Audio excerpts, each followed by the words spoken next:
Di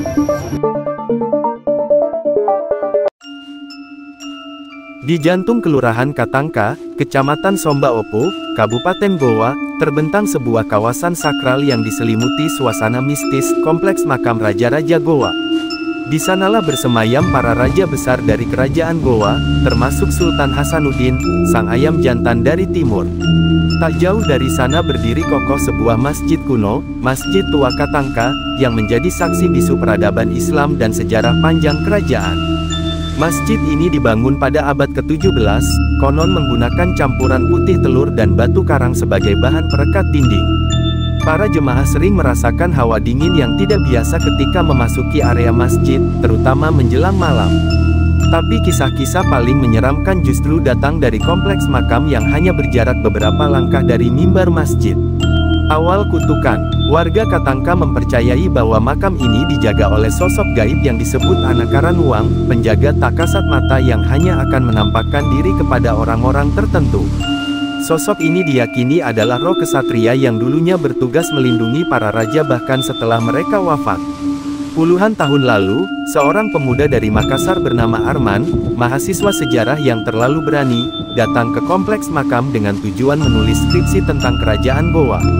Meski telah diperingatkan oleh warga setempat dan imam masjid tua, Arman tetap nekat bermalam di sekitar makam untuk mencari kebenaran sejarah yang tersembunyi. Malam pertama berjalan biasa, tapi saat malam kedua, suasana berubah. Udara menjadi pekat. Ia mendengar lantunan ayat Al-Quran dari dalam masjid yang seharusnya kosong.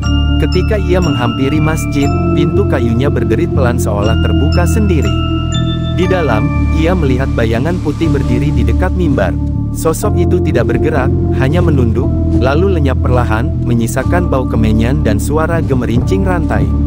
Arman lari kembali ke area makam, tapi di sana dia melihat sesuatu yang membuatnya membeku. Para raja keluar dari makam mereka. Dengan wajah agung namun dingin, mereka mengelilingi Arman, tidak berkata sepatah kata pun. Tapi dalam pikirannya terdengar suara, "Tak semua warisan bisa diungkap. Pulanglah sebelum kau ikut bersama kami."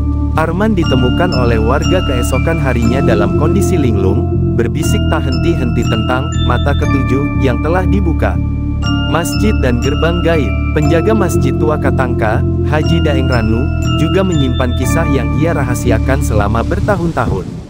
Ia pernah menginjakkan kaki di halaman makam selepas salat subuh. Udara saat itu masih berkabut, dan suara azan baru saja bergema. Namun ketika melangkah ke pelataran makam, ia merasa dunia seakan terbelah.